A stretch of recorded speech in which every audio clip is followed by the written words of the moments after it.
Strawberry கொய்யான்னு சொன்னாங்க. என்ன கொய்யாவோ, ஆனால் குட்டி குட்டி கொய்யா. இதுவுமே நல்லாயிருக்கும் டேஸ்ட்டு. எள்ளு உருண்டை தான் செய்ய போகிறேன். எள்ளு ஒரு டம்ளர் நல்லா வறுத்து எடுத்துக்கிட்டேன் பாருங்கள். வீட்டில் இருந்துச்சு. சே, இப்போ ட்ரெஸ்ஸு பிடிச்சிக்கிதாங்கிறத விட குறைஞ்சிட்டு அங்கேருந்து நடந்து பார்க்கலாம். நல்லா திரண்டு போய் கரெக்டான பதத்தில் 3 காய் கிடைச்சிருக்குது. 3 காயும் பறிச்சாச்சு. இன்னும் ஒரு காய், ஒரு காய் தான் வச்சிருக்கு. பூ பாருங்களேன் அவ்வளோ அழகாக இருக்குதுன்னு. செடி ஃபுல்லாக சாந்தத்தில். கேரட்டோடைய சாறு ஒரு டம்ளர், நம்ம தண்ணியோட அரிசிக்கு அளந்த தண்ணி ஒரு டம்ளர் மொத்தம் வந்திருக்குதுங்க. இதில் வந்து நம்ம வறுத்த முந்திரியை சேர்த்திக்கலாம். அது கூட வந்து நம்ம எல்லாருக்கும் வணக்கம். இது நம்ம காக்கை கூட்டம். இன்னைக்கு வந்து நம்ம தோட்டத்தில் வந்து என்ன சீத்தா, கோல்டன் சீத்தான்னு சொல்லுவாங்கல்ல, அந்த சீத்தாப்பழம் வந்து நல்லா திரண்டு வந்துருச்சு. அந்த காய் தான் பறிச்சுட்டு வரலாம் அப்படின்ட்டு. இந்த பேஷன் ஃப்ரூட் பார்த்தீங்களா, நிறைய பூ பூக்குது. இப்போ ஒரு காய் தான் வச்சிருக்குது, ஆனால் பூ மட்டும் நிறைய வைக்குது. காய் ஒரு காய் தான் வச்சிருக்கு. பூ பாருங்களேன் அவ்வளோ அழகாக இருக்குதுன்னு. செடி ஃபுல்லாக சாந்தத்தில் பார்க்கறதுக்கு அழகாக இருக்குது. நல்லா இங்கே பாரு தம்பி, நிறைய பூ வச்சிருக்கு. தெரியுதா? சூப்பராக இருக்குது. பூ கிருஷ்ண கமலம் மாதிரி பூத்துருக்குது. பார்க்கறதுக்கு பூ நல்லா ஒரு பந்துலே அப்படியே நிறைஞ்சிருச்சு அப்படியே செடிங்க. ஆனால் வந்து காய் இன்னும் வைக்க ஆரம்பிக்கல. இப்போ தான் நிறைய பூ எடுத்துருக்குது. இதில் வந்து கொஞ்சம் விதையும் போட்டு முளைக்க வச்சுருக்கேன். இது வந்து இதே பப்பாளி விதையாடா? ஏண்டா? ஆமாக்கா, பப்பாளி செடியாடா அப்படி இருக்குது? இல்லைடா, இந்த பேஷன் ஃப்ரூட் கடையில் வாங்கிட்டு வந்து சாப்பிட்டு விதை போட்டேன்டா இங்கேயா. ஆனால் பப்பாளி செடி மாதிரி இருக்குதா? சரி, கொஞ்சம் பெருசாகிட்டு பார்க்கலாம். பப்பாளி செடியா இல்லை பேஷன் ஃப்ரூட் பழமான்னு? டே, பப்பாளி செடி இல்லைக்கா. பப்பாளி செடி இல்லைடா. இல்லை பப்பாளி செடி இல்லை, பேஷன் ஃப்ரூட் தான். கொஞ்ச நேரத்துக்குள்ள பயப்படுத்திட்டே. அது டிபார்ட்மெண்ட் ஸ்டோரில் அது நல்லா பிங்க் கலரில் இருந்துச்சிங்களா, அந்த பேஷன் ஃப்ரூட் சாப்பிட்டு அதை விதை போட்டு முளைக்க வச்சேன். அது அப்படியே எங்கள் இடத்துல விட்டுருக்குறேன். பார்க்கலாம் இது அப்படியே முளைச்சி வரட்டும்னு சொல்லிட்டு. சரிங்களா, இப்போ போய் நம்ம கோல்டன் சீத்தா பார்த்துடலாம். நான் டெய்லிக்கு அந்த பூ பறிக்கணும்னு நினைக்கிறது, ஜாதி மல்லியை பறிக்கிறதுக்கு நேரம் இருக்கிறது இல்லை. இனிமேல் திலகாவை டெய்லியும் பறித்து கொடுத்துட்டு போ திலகான்னு சொல்லலாம். அழகாக இருக்குது. சொல்லலாமா?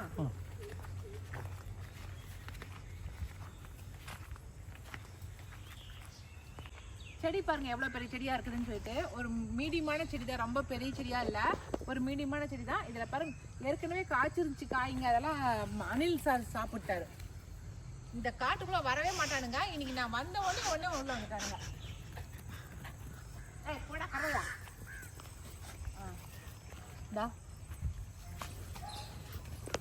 தம்பி திரண்டுக்குச்சு தானே? போதும், நல்லாவே திரண்டுக்குச்சு. அந்த காயை பறிச்சிடலாம். சூப்பராக இருக்குங்க. நல்லா ரெட்டிஸாக இருக்குது. கொண்டு போய் வீட்டில் வச்சாதான் நல்லா செவக்கும், இதாகும், பழுக்கும். பழுத்ததுக்கப்புறம் எப்படி இருக்குதுன்னு சொல்லி பார்க்கலாம். வாங்க, இன்னும் 2-3 காய்க்குது. இன்னும் ஒரு காய் பறிக்கலாம், அவ்வளோதான். மற்றெல்லாம் இருந்துச்சு. எங்கே ஒரு காய் இருந்துச்சு பாருங்க. ஓட்டம் ஓடு மட்டும் தான் இருக்குது. காயெல்லாம் தின்னு பிடிச்சி. ஆனால் இது எப்படி இருக்குன்னு நானுமே இது நாள் வரைக்கும் சாப்பிட்டதே இல்லை. நீ சாப்பிட்ருக்குறியாடா?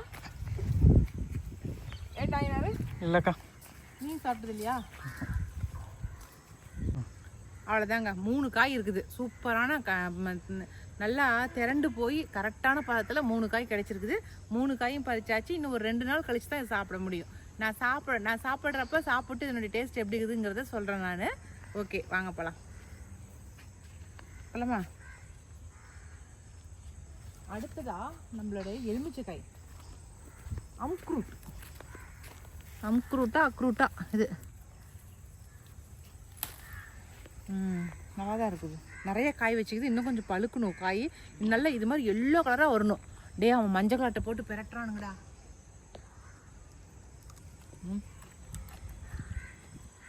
ஒன்றுமே பண்ணல. புளிப்பில் லைட்டான புளிப்பு தான். பழமா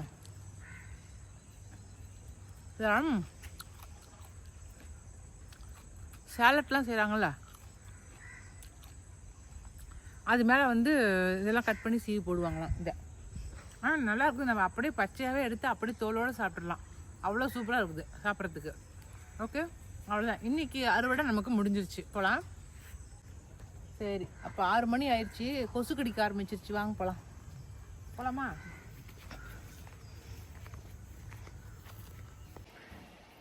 இன்றைக்கி வந்து விகாஸ் தம்பியோட லஞ்ச் என்னன்னு சொல்லி பார்க்கலாம். இன்றைக்கி கேரட் ரைஸ் தான். கேரட் ரைஸு ரொம்ப ஈஸியான ரைஸு அப்படின்னு நினைப்பீங்க. ஆனால் அதுவே கொஞ்சம் மசாலா போட்டு செஞ்சால் சூப்பராக இருக்கும். என் பையனுக்கு இந்த இஞ்சி பூண்டு வாசத்தோடு எதை செஞ்சு கொடுத்தாலும் சாப்பிடுவான். அதனால தான் நான் இப்படி செய்கிறேன். இது எப்படி செய்கிறேங்கிறத பாருங்கள். உங்களுக்கு பிடிச்சிருந்தா நீங்களுமே உங்கள் குழந்தைங்களுக்கு செஞ்சு கொடுங்க, சரிங்களா? இது கேரட் ரைஸு. அதுக்கப்புறம் இது வந்து வெண்டைக்காய், நம்மளது நாட்டு வெண்டைக்காய் இருக்குது இல்லைங்களா, அதை தான் பெரட்டி வச்சுருக்கேன். காலிஃப்ளவருக்கு எப்படி பெரட்டுவோமோ அப்படி பெரட்டி வச்சிட வேண்டியதுதான். இதை பொரிச்சு கொடுத்துடலாம் சைடிஷாக. ஓகே, இப்போ ஸ்டார்ட் பண்ணிடலாம். முதல்ல எண்ணெய் விட்டுக்கலாம். நம்ம வந்து நெய் விட்டுக்குங்க. என்கிட்ட நெய் தீர்ந்ததுனால எண்ணெய் விட்டுக்கிட்டேன். ஆனால் நெய் விட்டால் தான் ரொம்ப சூப்பராக இருக்கும். என் பையனுக்குமே நெய் தான் பிடிக்கும். சாதம் இறக்குனதுக்கப்புறம் கொஞ்சம் நெய் விட்டுக்கலாம் அப்படின்ட்டு இருக்கேன். இப்போ வந்து நம்ம பட்டை, லவங்கம், ஏலக்காய், அப்புறம் பிரிஞ்சி இலை, ஸ்டார் அனீஸ், இந்த பிரியாணிக்கு போகிறோம் இல்லைங்களா, அது என்னென்ன இருக்கோ அது எல்லாமே ஒற்று போட்டுக்குங்க. அதுக்கப்புறம் ஒரு பெரிய சைஸு பெரிய வெங்காயத்தை கட் பண்ணி வச்சுருக்கேன், அதையும் சேர்த்துக்கலாம். ஒரு 3 பச்சை மிளகாய், ரெண்டையும் நம்ம தாளிப்புக்கு போட்டுடலாம். அவ்வளோதான், பச்சை மிளகாயும் போட்ட பாருங்க. ரொம்ப ஈஸி. அந்த பட்டை லவங்கம் போட்டுட்டு வெங்காயமும் பச்சை மிளகாயும் போட்டாச்சு, அவ்வளோதான். இப்போ கொஞ்சமாக இஞ்சி பூண்டு சேர்த்திக்கலாம். அவ்வளோதாங்க, டோட்டலாக போட வேண்டியதெல்லாம் போட்டாச்சு. இதுக்கு மேலே நம்ம வந்து ரைஸ் போட்டுற வேண்டியது தான், கேரட் போட வேண்டியது தான். வேலையும் முடிஞ்சிடுச்சு. நமக்கு பச்சை வாசம் போட்டும் ஒரு 2 நிமிஷம் நல்லா வதக்கி விட்டுறலாம். அவ்வளோதாங்க, நல்லா வெங்காயம் வதங்கிடுச்சு. இப்போ நம்ம அரிசியை போட்டுடலாம். அரிசியை போட்ட பிறகு நம்ம திருகி வச்சுக்கலாம். ஒரு பெரிய சைஸ் கேரட் திருகி வச்சுருக்கேன். அந்த கேரட் எடுத்து அதில் போட்டுற வேண்டியது தான்.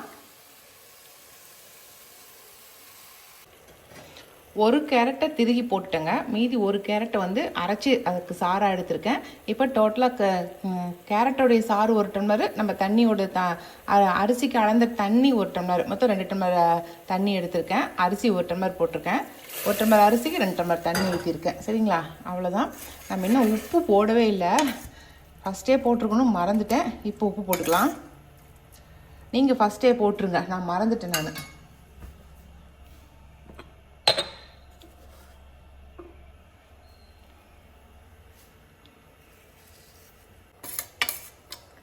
அவ்வளோதான். இப்போ எல்லாமே போட்டாச்சுங்க. இப்போ குக்கர் மூடி போட்டுடலாம்.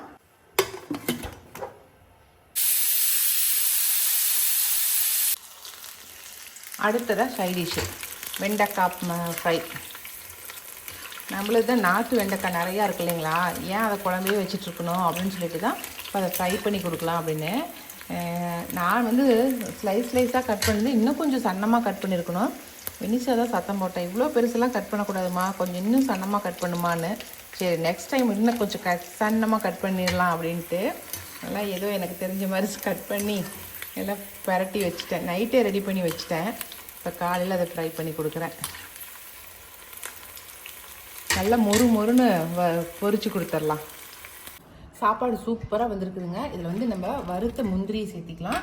அது கூட வந்து நம்ம நிர்மலா கிட்ட கொஞ்சம் நெய் வாங்கிட்டு வந்தேன்.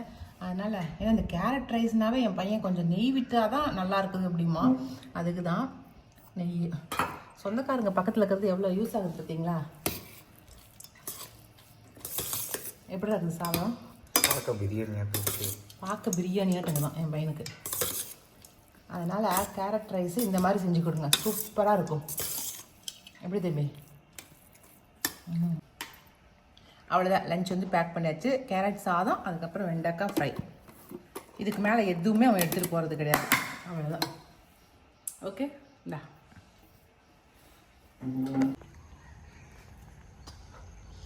நம்ம மேல் காடுங்க. இது உங்களுக்கு எல்லாருக்கும் தெரிஞ்சிருக்கும், நான் இதுதான் காட்டிகிட்டே இருக்கேன். இதில் வந்து இதுலேயும் மஞ்சள் நடவு செஞ்சிட்டாங்க. ஏன்னா மஞ்சள் விதை மஞ்சள் கொஞ்சம் நிறையா இருந்துச்சு. சரியா, அதை வேஸ்ட்டு பண்ணணும் அப்படிங்கிறதுக்காக வேண்டி இப்போ மேல்காட்டிலையுமே வந்து ஃபுல்லாகவே மஞ்சளே நட்டுட்டோம். ஊனிட்டோம். நேற்றுக்கு ஊருக்கு போயிட்டேன். நான் வரத்துக்குள்ளே எல்லாம் சுத்தம் பண்ணி ஊனிட்டார் அண்ணன். இப்போ அந்த கேப்பில் தான் வாய்க்கால் இருக்குது இல்லைங்களா, அந்த கேப்பில் இதை நட்டுட்டு இருக்கிறேன். என்னது, பப்பாளி பழத்தை நட்டுட்ருக்கேன். அந்த செடியை கொஞ்சம் முளைக்க வச்சுருந்தேன் இல்லைங்களா, அதையும் வேஸ்ட்டு பண்ணணும். அதனால் ஒவ்வொரு கரையிலையும் பப்பாளி மர செடியை நட்டுறலாம் அப்படின்ட்டு தான் இப்போ பப்பாளி செடி நட்டுட்ருக்கேன் காலையிலேயே.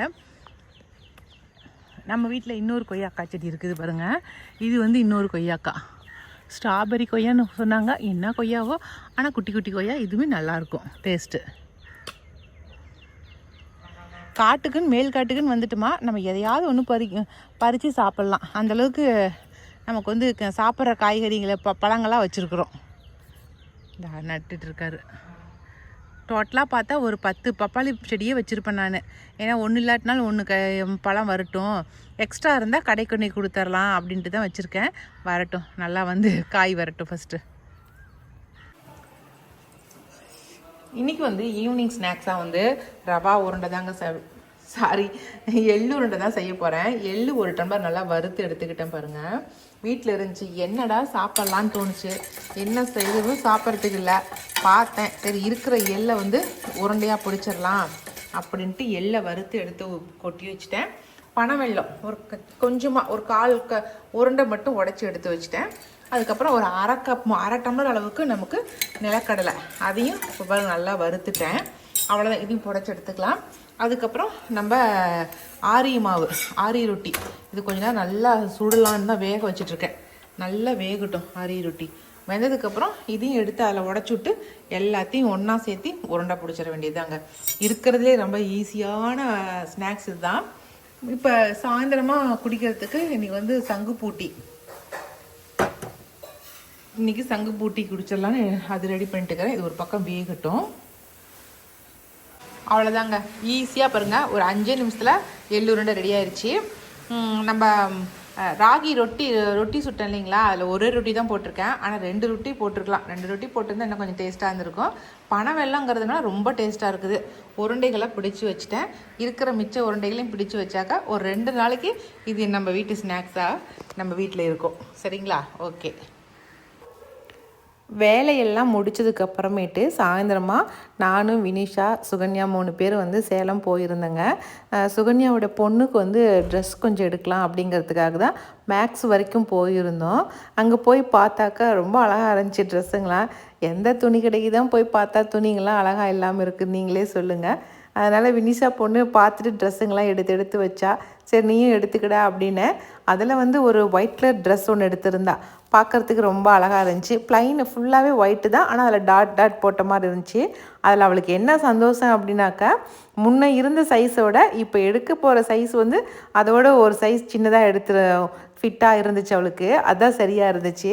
முன்ன எல் எடுப்பா, இப்போ வந்து எம் சைஸ் எடுத்தா. அதுவே அவளுக்கு ரொம்ப சந்தோஷமாக இருந்துச்சு.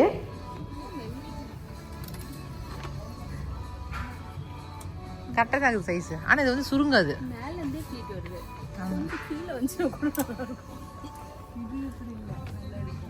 பிளாக் எடு வினிஷா, அந்த எக்ஸல் பிளாக் எடு. ஆனால் பனியன் கிளாத் அப்படியே உடம்போடு ஒட்டும். நான் சொன்ன ட்ரெஸ் இதுதாங்க. ட்ரெஸ்ஸு ரொம்ப அழகாக இருக்குது.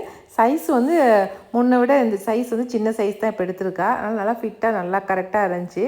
இந்த ட்ரெஸ் தான் எடுத்துக்கிறதா சொன்னால், சரி ஓகே எடுத்துக்கோ அப்படின்னு சொல்லி சொன்னேன். ஆனால் அவள் எடுத்துக்கல. ஏன்னாக்கா இப்போ வந்து 5 கிலோ வெயிட் குறைஞ்சிருக்கேன். இன்னும் ஒரு 5 கிலோ வெயிட் குறைஞ்சதுக்கு அப்புறமேட்டு நான் எடுத்துக்கிறேன், இப்போ வேண்டாம் எனக்கு அப்படின்னு சொல்லிட்டா. அதனால் மலருக்கு மட்டும் ட்ரெஸ் எடுத்துகிட்டு வந்துட்டோம். இன்றைக்கி நம்ம தோட்டத்தில் வந்து எலுமிச்சைக்காய் தான் பறிக்கலாம் அப்படின்ட்டு இந்த தண்ணி தொட்டியை சுற்றி வச்சுக்கிறாரு எலுமிச்சைப்பழ செடியை. அதனாலேயே இந்த செடிகளை வந்து பறிக்கவே முடியலைங்க. காய் பறிக்கிறதுங்கிறது ரொம்ப சிரமமாக போயிடுது.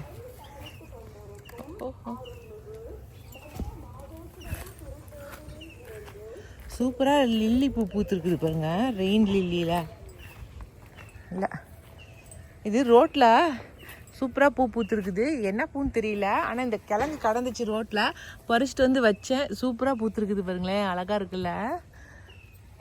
ஏதோ ஒரு பக்கம் இருக்கட்டுன்னு போட்டு விட்டேன், அழகாக இருக்குது. 1 2 3 4 ஒரு 5-6 செடி இருக்கும் போல் இருக்குது எலுமிச்சை செடி. அதில் காய் இப்போ விழுந்தா கீழே விழுந்துருது. ஆனால் ஒன்றா தண்ணியில் விழுந்துருது, இல்லாட்டா அந்த பக்கம் வேலியில் இந்த பக்கம் வெளியில் அங்கேயும் இங்கேயும் விழுந்துருது. சரி எப்படியாவது அசாத கீழே உட்காந்து காய்ங்களை பொறுக்க சொன்னேன். ஏன்னா மீனை முட்டாமிலம் தயாரிக்கிறதுக்காக வேண்டி தான் பறிக்கலாம் அப்படின்ட்டு. பாருங்க கீழேயே கிடக்குது எல்லாம் எலுமிச்சை பழமும். இருக்கிறத பறிச்சிடலாம். ஆமாடியோ,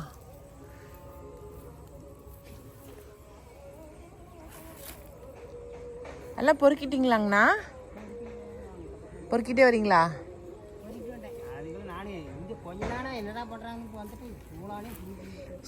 சூளானே பிடுங்குதா?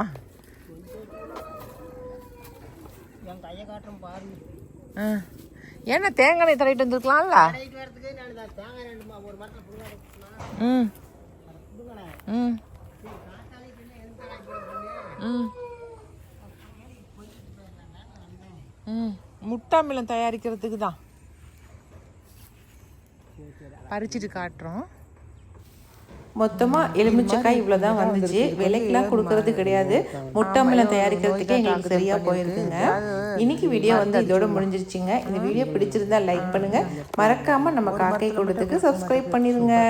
பாய்.